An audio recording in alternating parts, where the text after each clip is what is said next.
sounded horrible. Is it a 112? I won't name the brand because I'm currently a dealer for them. Okay. I wasn't at the time, but it just sounded honky and Honky? and boxy. It just sounded like part of the a box. Part I'm of, looking around part to of see the if I can issue. find any of those. Part of the issue, None in- and it's, you can feel free to agree or disagree. Part of the issue is the design of the cab and the things that a Marshall-esque type of cab does for your sound. And when you change the kind of speaker enclosure that you're working with, you do affect the sound radically. Oh, no doubt about it. If you know, and it's not the only design on the market, the 412, but it's the one that is all near and dear to our hearts. It's the benchmark of our sound. It is the benchmark, and if you go to something that's deeper in the back or, you know, not designed, I mean, the thing I like about the Wagner Cube is it's made like the same thickness, it's got the same, theoretically, dimensionally around the speaker, it's built similarly to the way a 412 is built. So it emulates that sound.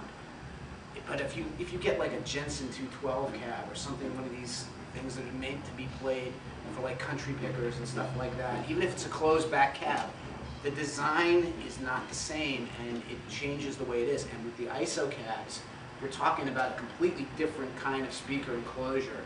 And it's designed to muffle the sound as opposed to projecting it. So you do get this change in sound that is fundamentally going to be different from what you're looking for if you're looking for a 412 sound. I've always wondered with the isolation cabs how speakers push air, and if you've got them all enclosed, how is the speaker having a normal movement? Because you know what I'm saying? Yeah. It's like the Absolutely. same way I the don't think it cabinet's does closed it? inside, you've now closed the outside Right. also. Yeah, and it's got to push air forward and it's going to compress it instead of, yeah. Right. I don't know. There's something about the amount of distance from the speaker cone on the inside of the cab to the back in the depth of a 412 that's right. And for producing these kinds of dyno tones. And the ISO cabs are oddly shaped and they're designed to funnel everything down to a microphone. I take it Dave doesn't like my idea. No, it's not that I don't like your idea. I wish someone could do that. I mean, Yeah, I wish someone would design it to If there was a way to perfect it. Yeah. to take, like, you know, a We're all 112 still out of a searching. 412. I mean, maybe if you took like a Wagner Cube, that kind of cab, and made it into an ISO thing somehow where it would work. I don't know. Very cool. Well, All right, that's a I cool think it's, cool ringtone right there. Yeah, I think it's interesting that you guys are, because I mean, I live in a condominium. I'm like the only person with a pulse in my building for the most part, and it's one of these things where if you're just going to Hold on a second. have to play so low We're that recording, so that you really can't hear anything, like what's the, why just do what I do? I just don't even play with an amp. I just play with the guitar, and then that way I can sit and other people can watch TV. I can sit on the other end of the room and just noodle around. We all do that. Yeah. Yeah. I mean, we all play with unplugged, but I mean, Yeah. you know. So, Because it's a hard thing to get the kind of tone that we want. yeah, I mean, so if we were gonna make our, you know, our wish list to the genie in the bottle and design something, I think most of us are in agreement at this point that it should be an amp head rather than a combo. Absolutely. The size of a cigarette pack. The size of a cigarette pack or as close to it as Smoky. possible. It needs to cost $50. No, No. it can cost $3,000. Yeah, no, I mean, because it this would is replace all important. these other amps. This is an important thing. People think that, you know, a 10-watt amp should cost significantly less than a 100-watt amp. Right.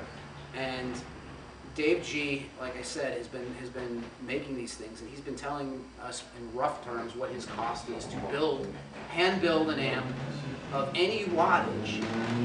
It starts to add up, and you can't really do it at a price point that's, you know, really, tube amps cost more than a lot of the alternatives. So we are all in agreement that it should be tube amp, unless someone can make something that sounds exactly like it. I'll plug into the back of my cab if it Looking at tone, you know? Cat ass. Cat ass tone. How many watts do you think you need, ideally? 5, 10? I mean, I took home the crate Blackheart the other day and cranked it up, and it was plenty loud for what I needed it for. How many watts is that thing? 5. I had a Vox, I still have it, it's a Vox AC1, it's not a tube amp, it's a little transistor practice amp. It's got two 2-inch speakers, 1 watt, very loud when you turn it up. It's this big. And like Rick posted a while back, there's an amp that's 1/2 of a watt of ZVEX that'll push a 412 cabinet to a reasonable volume. So it's really a matter of These things are like $400 or $500, right? right. Now, we will, the ones of us who are at the show today, not as everybody but Kurt, will stipulate that we saw a pretty cool amp today called the Orange Tiny Terror. Tiny Terror. And we have some clips of it we will post on the site because we took some video clips. Just remember that this guitar was a real turd. The guitar was horrible, and this thing was pushing a 412 cab. And Yeah, it sounded but like it didn't matter. it sounded like the hand of God. It really did. And it was about maybe this big, 7 watts, could go up to 15 with a half power switch. It was a 15.7, and it had 2 EL84s.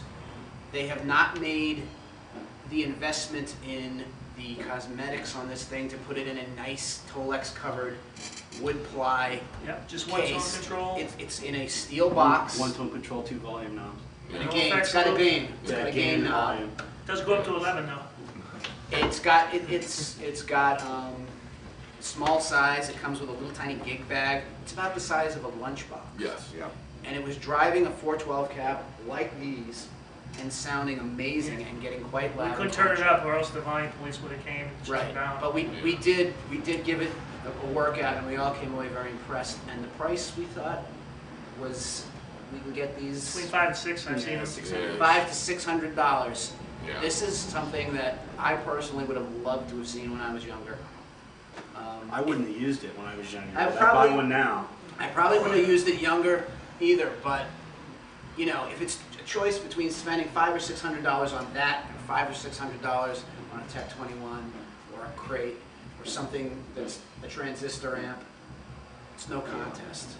Well, I would have had to buy the transistor amp first because it was bigger and all, and I would have had to have done that Right. because I was stupid. Okay, So, what a great segue. Yeah. Let's segue into our other questions, which were things like mistakes we've made and how to avoid them. Oh my. And I think a lot of this is a gear-related sort of subject, and you know, the things we try to pass this information on so that you don't make these mistakes.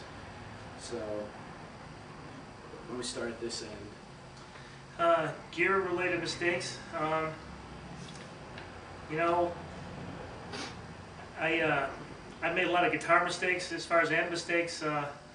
You know, when you're younger, you tend to be, you know, you see one thing, like I'd see Robin Trower, I'd want to have a Stratocaster. I'd see Alex Lifeson, I'd want to have an ES, Gibson ES. So just think long and hard before you're always bound to lose money on trades, or that's the way I was anyway. But you know, just take a look at what you have and make sure that whatever you're considering is going to be better, because a lot of times it probably isn't. And